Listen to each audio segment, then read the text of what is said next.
Monica, you're reporting that states across the country are releasing prisoners early as a cost-cutting method. On the face of it, it seems a little extreme. How widespread is this? Actually, about half the states in the country are looking at ways to do this. And some of them would argue to you that this isn't just about saving money. This is about doing the right thing, that their prison populations had grown and grown and grown, and that this is actually the right moment to shrink them. But of course, along the way, they're trying to save money. And what kind of reaction has there been? Well, there's been mixed reaction, but in some states, there's been pretty intense opposition to it. A few places have had something happen where a particular prisoner has gotten out and people are upset about that. Other places, there have been lawsuits. Even in Michigan, there are prosecutors who are filing suit to try to stop some of these people from being released. So you find the local prosecutors filing suit against, essentially the state. Is there an expectation that this will become an even bigger trend, or have the troubles actually discouraged other states from joining in?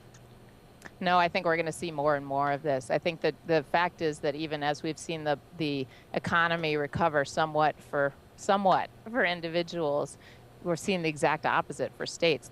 Times are actually getting worse for state budgets, and this is one big place where they spend money. Give us one example. For instance, you write about Michigan. How big of a problem is this in Michigan? Well, in Michigan, they were seeing the population grow and grow and grow.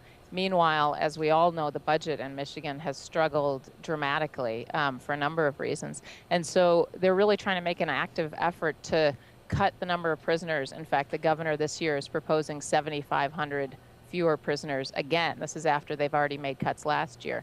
And so this is where you see the pushback from local prosecutors who say, well, wait a second, we want to save money, but I'm not sure this particular person or that particular person is the right one to be getting out. One last question for you, Monica. Just give us a sense of how serious the overcrowding is in these prisons.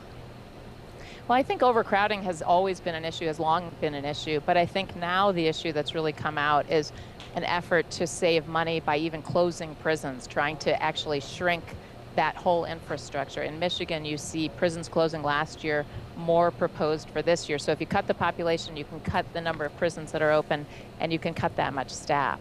This is an enormous amount of money that they can save.